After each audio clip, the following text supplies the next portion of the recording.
आज हम इस वीडियो में डिस्कस करेंगे dual character of electromagnetic radiation. Now dual itself mean a double character. Now first character is the wave nature of electromagnetic radiation and the second character is particle nature of electromagnetic radiation. ठीक है.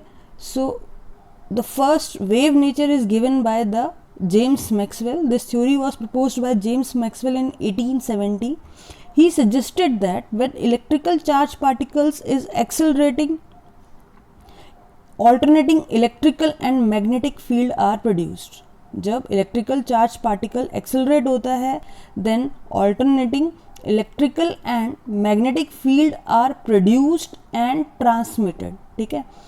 जब भी कोई field transmitted होती है, they are transmitted in form of waves and these waves are called electromagnetic radiation.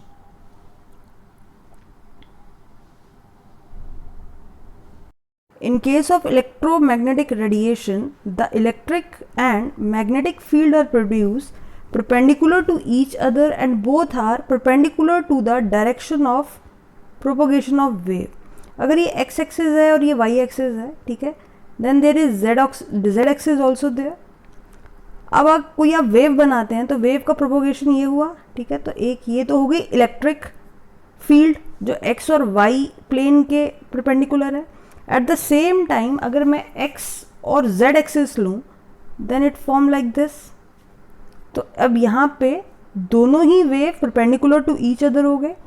One is along X Y axis and other one is along x and z axis.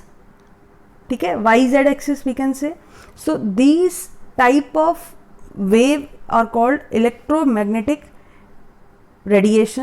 ठीक है, तो एक plane हो गया, आप ये कोऑर्डिनेट्स देख सकते हैं. एक प्लेन हो गया according to x y direction में और एक हो गया in a plane y z direction में. जो डार्क पोर्शन किया हुआ है मैंने वेव का वो वाई जेड डायरेक्शन में. तो एक होगी मैग्नेटिक फील्ड और दूसरी होगी we can say electrical field. So next point is electromagnetic waves do not require medium and can move in vacuum just like light. They differ from one another in wavelength. Now they travel at the same speed that of light, that is 3 into 10 raised to power 8 meter per second. And the frequency nu and the wavelength lambda are used to represent them. Some characteristics of wave. For example, अगर मैं एक wave draw करूँ तो उसमें ये जो upper portion होता है इसे हम क्रेस्ट कहते हैं, नीचे वाले पोर्शन को trough. Now distance between the two adjacent crest is called a wavelength lambda. Similarly the distance between the two adjacent trough is called lambda. ठीक है, its SI unit is we can say metre में होती है. हम कोई भी unit हमें दी होगी हमें उसे मीटर में कन्वर्ट करना होगा. For example, 1 angstrom 10 raised to power minus 10 meter. 1 picometer means 10 raised to power minus 12 meter. 1 nanometer means 10 raised to power minus 9 meter. Now the height of crust and trough is called the amplitude. This is the second character of wave. ठीक है, and it is also expressed in the unit of length. Now the third character is frequency nu is the number of wavelength which pass through a point in 1 second and its unit is hertz. ठीक है, then velocity of a wave is the linear distance traveled by the wave in 1 second. In similar unit same है velocity की, that is meter per second.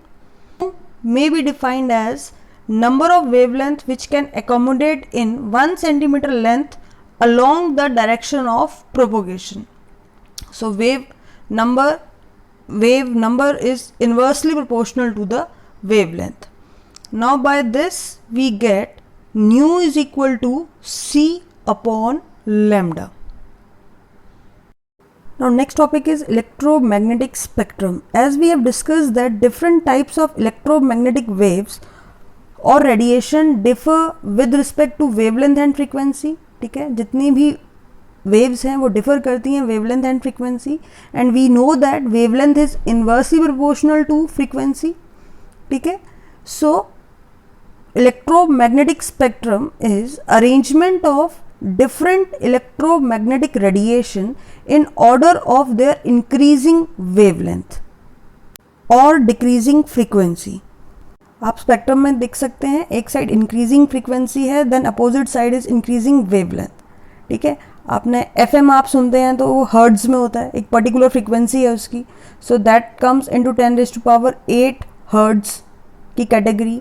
In the similar way जितने आपको colour observe होते हैं, that is in the visible region which is from 400 nanometre to 700 nanometre. So we can say visible region constitute only a very small portion of electromagnetic spectrum. ठीक है, जो आपको नीचे separately show किया हुआ है, जिसे हम विबग्योर से रिप्रेजेंट करते हैं. And human eye can detect only that radiation which fall in that range. जो विबग्योर रेंज की वेवलेंथ में कलर फॉल करेगा, हमें वही दिखाई देगा. So we can't see IR और UV rays with naked eyes.